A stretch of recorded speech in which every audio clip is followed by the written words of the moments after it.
Hello, everybody, and welcome back to my garage. It's the center of operation. I've just got everything kind of set up for a quick stream here. Not really working on a project per se right this second. I did have several computers that I fixed. The Techia server is now back up and running for Home Assistant and the camera.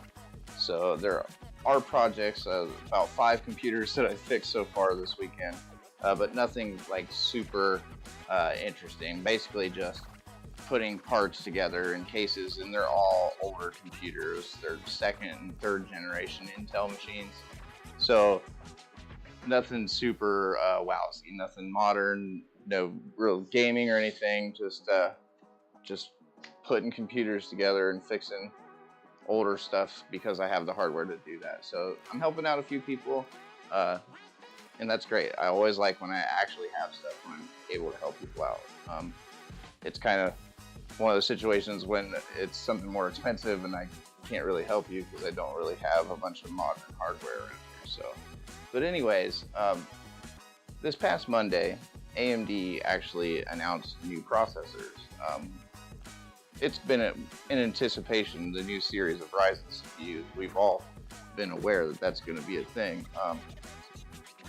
But as I see things starting to gear up, I spend a lot of time, probably too much time, getting sucked into tech videos and stuff in the hardware space, especially in YouTube. I don't know about any of you, but I'm so stuck to some of those videos sometimes, and I can kind of already see one of the trends that's starting to build up, and that's going to be as soon as Ryzen 7000 does come out. So many people are going to flock to and buy it, and it's not necessarily a bad thing. The processors are really decent. We're actually going to watch the launch video together. I'm going to pull that up for you guys here. Hopefully, I believe it's the footage is from CNET, so I think that constitutes as fair use. I'm not trying to monetize on any of this, anyways.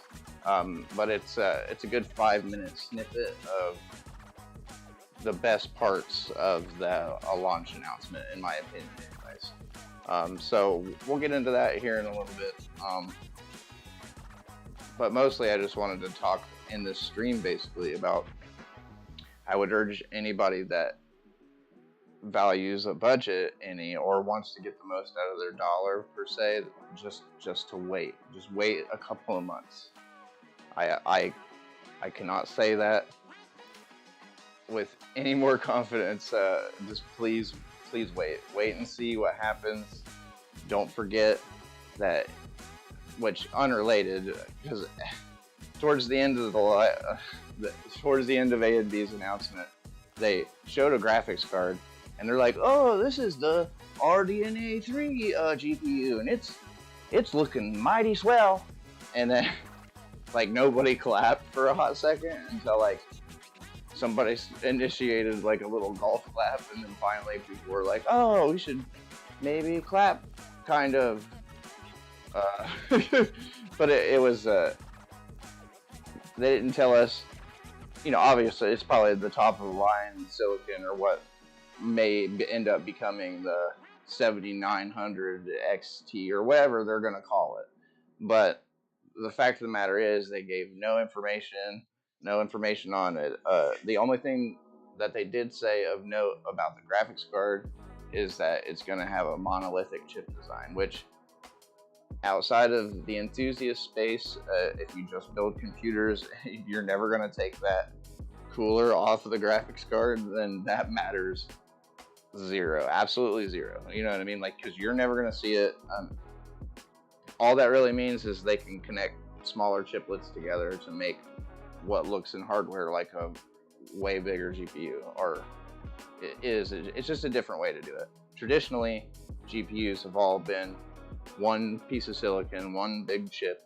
You'll notice it on there, and it'll have memory and stuff around it. But anyways, more importantly though, Intel is set to release 13th gen. So 13th gen is coming, whether it'll be before, hopefully, or they said anyways on the roadmap, it should be before the end of the year. So I would expect Intel to launch a response to AMD Ryzen 7000. And if 12th gen Alder Lake was any indicator, 13th gen, regardless of what people say, oh, it'll draw more power and it'll be hotter and all this. It's like, look at this new Ryzen 7000 series. After I show you.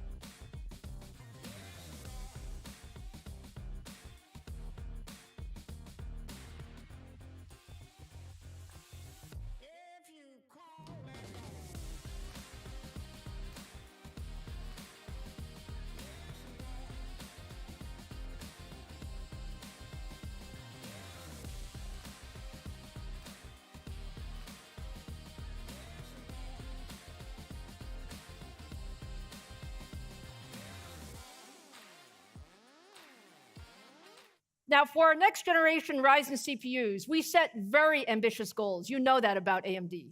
We wanted to make the Ryzen 7000 series the fastest CPU for gamers while delivering the most compute for creators. We focused on a new CPU core design that combines both leadership performance and leadership energy efficiency. And we also wanted to take a big step forward with an all-new desktop platform that scales into the future. So to deliver on all these goals, the Ryzen 7000 series is the first 5-nanometer CPU for desktop PCs.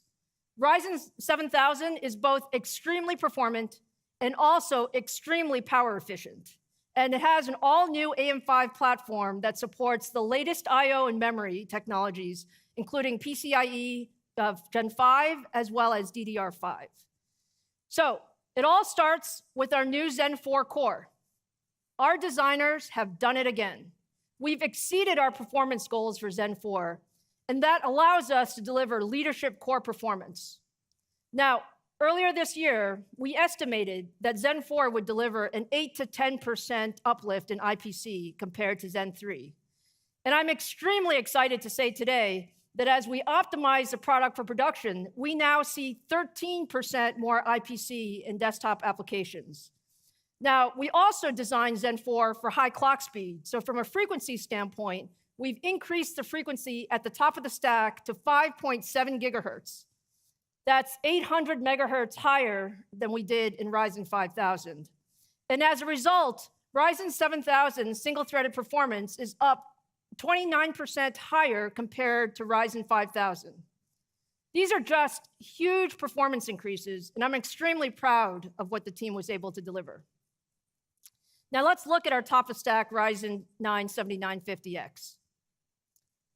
We have 16 cores, 32 threads, up to 5.7 gigahertz boost, an 80 megabyte cache, and 170 watt TDP envelope. The 7950X is simply going to be the best CPU for gamers and for creators. So let's take a look at some of the performance. If you look at the performance in 1080p gaming compared to the 5950X, the 7950X delivers, on average, 15% more performance across a range of popular games. And that comes from the single-threaded performance increases. Now, for creators, the combination of our Zen 4 core and our AM5 platform delivers, on average, more than 40% compared to the 5950X. And that's where you really see the content creation capabilities come alive. Now, let's compare to the competition. You can see that the Ryzen 7950X is the fastest CPU in the world. In 1080p gaming, the 7950X is faster than the competition across a wide range of games. And for creators, the 7950X delivers up to 62% more compute performance. So let's take a look at the 7950X actually in action. Here, what we're showing is a time-lapse demo of the popular 3D modeling and simulation software V-Ray running a built-in gaming benchmark, rendering benchmark. And on the right side is the 7950X, and the left is the competition. As the demo completes, we see that the 7950X scores over 30,000. That's 62% higher than the competition. Now, this is a tremendous increase of performance for creators, enabling them to spend more time creating and less time waiting for their images to render. But there's another very important thing about this demo. Not only does the 7950X deliver 62% higher performance, it achieves this performance at 47% better performance per watt. That's 47% better performance per watt. So that leadership performance and energy efficiency really highlights why we're so excited for gamers, enthusiasts, and creators to really get their hands on our new Ryzen 7000 CPUs and AM5 platform. Now, in addition to the 7950X, we're also announcing 3 more Ryzen 7000 processors today, ranging from the 12-core 7900X to our 8-core and 6-core 7700X and 7600X. And these will all bring the leadership performance of Zen 4 across all price points. Now, in fact, if you look across this stack, what you see is that all 4 of our new Ryzen 7000 CPUs deliver faster single-thread performance in Geekbench than the competition. And as everyone knows, faster single-thread performance is great for gaming. So let's take a look at our mainstream 7600X and how that compares to the competition. Here you can see the Ryzen 7600X on the right and the competition on the left, both running F1 2022. And while you see smooth gameplay in both cases, the 7600X consistently delivers significantly higher frames per second. In fact, by the end of the benchmark, what you'll see is that the 7600X is actually 11% faster. That's our mainstream price point against the competition's best. I know you're all wondering about price and availability. Is that right? Okay, starting at the top of the stack, the 16-core 7950X is $699. The 12-core 7900X is $549. The 8-core is $399, and the 6-core 7600X is priced at $299.